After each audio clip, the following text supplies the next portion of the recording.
ಕಳಸ ತಾಲೂಕಿನ ಕಳಗೋಡು, ಹೊರನಾಡು, ಇಡಕಿಣಿ, ಸಂಸೆ ಸೇರಿದಂತೆ ಇನ್ನೂ ಕೆಲವು ಗ್ರಾಮಗಳಲ್ಲಿ ಕಂದಾಯ ಭೂಮಿಯನ್ನು ಮೀಸಲು ಅರಣ್ಯಕ್ಕೆ ಸೇರಿಸಬಾರದು ಎಂದು ಕಳಸ ರೈತ ಕಾರ್ಮಿಕರ ಹಿತರಕ್ಷಣಾ ಸಮಿತಿ ಅಶೋಕ್ ಒತ್ತಾಯಿಸಿದ್ದಾರೆ. ಕಳಸ ತಾಲೂಕಿನ ಸಮಸ್ಯೆ ಅಂದರೆ ಅದು ಮಲೆನಾಡಿನ ಜ್ವಲಂತ ಸಮಸ್ಯೆ. ಹೌದು, ಕಳಸ ತಾಲೂಕು ಒಂದು ಪ್ರಾತಿನಿಧಿಕ ತಾಲೂಕಾಗಿ ಈಗ ಅದು ಒಂದು ದೊಡ್ಡ ಬಿಕ್ಕಟ್ಟಿಗೆ ಕಾರಣ ಆಗ್ತಾ ಇದೆ.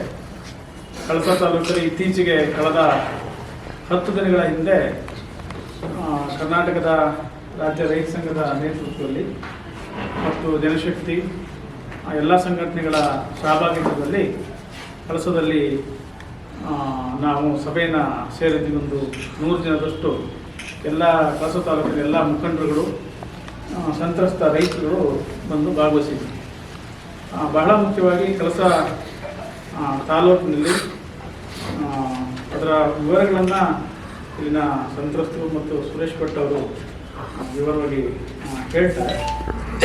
ಬಹಳ ಮುಖ್ಯವಾಗಿ ಕಳಸ ತಾಲೂಕಿನ ಅದು ಹೊರನಾಡು, ಕಳಕೋಡು, ಹೊರನಾಡು, ಸಂಸೆ, ಇಡ್ಕುಣಿ ಈ ಭಾಗದಲ್ಲಿ ಅರಣ್ಯ ಇಲಾಖೆ, ವಲಯ ಅರಣ್ಯ ಅಧಿಕಾರಿಗಳು ಇತ್ತೀಚೆಗೆ ನೋಟಿಸನ್ನು ಕೊಟ್ಟಿದ್ದಾರೆ.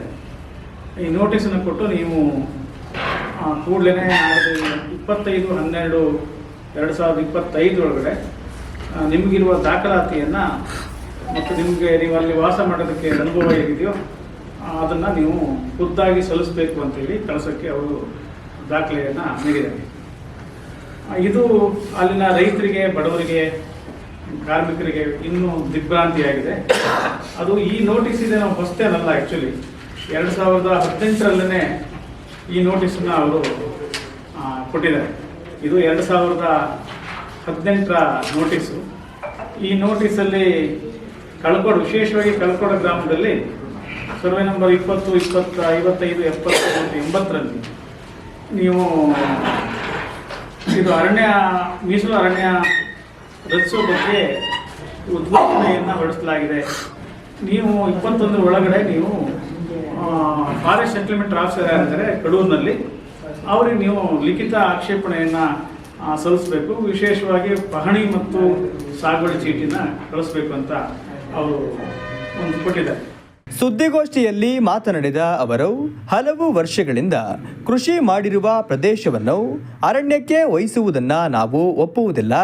ಈಗಾಗಲೇ ಲಭ್ಯವಿರುವ ಕಂದಾಯ ಭೂಮಿಯನ್ನು ಪರಿಭಾವಿತ ಅರಣ್ಯದ ಹೆಸರಿನಲ್ಲಿ ಅರಣ್ಯಕ್ಕೆ ವಹಿಸಬಾರದು ಎಂದು ಆಗ್ರಹಿಸಿದ್ದಾರೆ. ಇದು ಇಡೀ ಕರ್ನಾಟಕ ರಾಜ್ಯದ ಸಮಸ್ಯೆ ಇದೆ. ಯಾಕೆಂದರೆ 2018ರಲ್ಲಿ ಸರ್ಕಾರ ಒಂದು ಆದೇಶ ಹೊರಡಿಸಿ ಪರಿಭಾವಿತ ಅರಣ್ಯದ ಒಂದು ಹೆಸರಿನಲ್ಲಿ ಅರಣ್ಯಕ್ಕೆ ಕಂದಾಯ ಭೂಮಿಗಳನ್ನ ಅರಣ್ಯ ಮಾಡುವುದು ಒಂದು ಯೋಜನೆ. ಆದರೆ ಹಿಂದೆ ಈ ಬಗ್ಗೆ ಬಹಳ ವಿರೋಧಗಳು ನಡೆದು ಮನೆಗೇನು ಸುಪ್ರೀಂ ಕೋರ್ಟ್ಗೂ ಹೋಗಿ 10 ಲಕ್ಷ ಎಕರೆಯನ್ನು ಕಂದಾಯ ಭೂಮಿನ ಅರಣ್ಯವಾಗಿ ತಗೋ ಒಂದು ಯೋಜನೆ ಬಂದಿತ್ತು. ಅದು ಇತ್ತೀಚಿನ ದಿನಗಳಲ್ಲಿ ಒಂದು 7 ಲಕ್ಷ ಬಿಡ್ತೀವಿ ಅಂತ ಹೇಳಿದರು. ಆದರೆ ಬಾಯಲ್ಲಿ ಬಿಡ್ತೀವಿ ಅಂತ ಹೇಳಿ ಹೊರತು ಯಾವುದೇ ಪ್ರೊಸೀಜರ್ಗಳು ಕಾನೂನು ಬಗ್ಗೆ ಏನೂ ಆಗಿಲ್ಲ. ಆ ಪ್ರಯುಕ್ತ ಏನಾಗ್ತದೆ ಅಂತ ಹೇಳಿದ್ರೆ, ಈಗ ಅರಣ್ಯ ಮೊದಲು ವ್ಯಾಸನಾಕರು ಇದನ್ನ ಕೊಟ್ಟರೆ, ಆ ವಿಷಯ ಸಲ್ಲಿಸಿ ಅಂತ ಹೇಳಿ ನೋಟಿಸನ್ನು ಕೊಟ್ಟರೆ, ಈಗ ಅರಣ್ಯ ಇಲಾಖೆಯವರು ನಮ್ಮ ಹಳ್ಳಿಗರಿಗೆ ನೋಟಿಸ್ ಕೊಟ್ಟಿದ್ದಾರೆ. ಪುನಃ ಕೇಳೋದು ಏನು ರೈತರಿಗೆ ಏನು ಇದಾಗ್ತದೆ ಅಂತ ಹೇಳಿದ್ರೆ ಒಂದು ರೀತಿ ಆತಂಕ ಶುರುವಾಗ್ತದೆ. ಪಾಪ ಅವರು ಕಂದಾಯ ಭೂಮಿಯಲ್ಲಿ ಒಂಥರ ಯಾವುದೇ ಒಂದು ಗೊಂದಲ ಇಲ್ಲದೆ ಶಾಂತಿಯಿಂದ ಬದುಕಿಗಾಗಿ ಎಲ್ಲ ಒಂದು 3-4 ಎಕರೆ ಕೃಷಿ ಮಾಡಿಕೊಂಡು ಜೀವನ ಮಾಡ್ತಿರ್ತಾರೆ. ಅವಾಗ ಅಂಥವರಿಗೆ ಈಗ ಪುನಃ ಕೊಡಿ ಇದನ್ನ ಮೀಸಲು ಅರಣ್ಯ ಸಂರಕ್ಷಣೆ ಕುರಿತು ಸರ್ಕಾರ ಒಂದು ಆದೇಶ ಹೊರಡಿಸಿದೆ. ಆ ಬಗ್ಗೆ ನೋಟಿಸಲ್ಲಿದೆ, ನೀವು ಅದರಲ್ಲಿ ವಾಸಗಳು ಕಂಡು ಬಂದಿರ್ತದೆ ಅಂತ ಹೇಳ್ಕೊಂಡು ನೋಟಿಸಲ್ಲಿ ವಾಸಗಳು ಕಂಡು ಬಂದ ಮೇಲೆ ಇವರು ಆಪ್ಷನ್ ಮಾಡೋಗುತ್ತಿಲ್ಲ, ಎಲ್ಲ ತೆಗೆದು ಕಳಿಸ್ಬಿಟ್ರಾಯ್ತು. ಈಗ ಮತ್ತೆ ನೀವು ನಿಮ್ಮ ಅಹವಾಲುಗಳನ್ನು ಸಲ್ಲಿಸಿ ಅಂತ ಹೇಳೋದು ಒಂದು ವಿಪರ್ಯಾಸ ಆಗಿದೆ. ಸುದ್ದಿಗೋಷ್ಠಿಯಲ್ಲಿ ಸುರೇಶ್ ಭಟ್, ನವೀನ್, ಗುರು ರಾಜೇಶ್, ಶ್ರೀನಿವಾಸ್, ವಾಸು, ಅಚ್ಯುತ, ಚಿನ್ನಯ್ಯ, ಸುಬ್ರಹ್ಮಣ್ಯ ಉಪಸ್ಥಿತರಿದ್ದರು.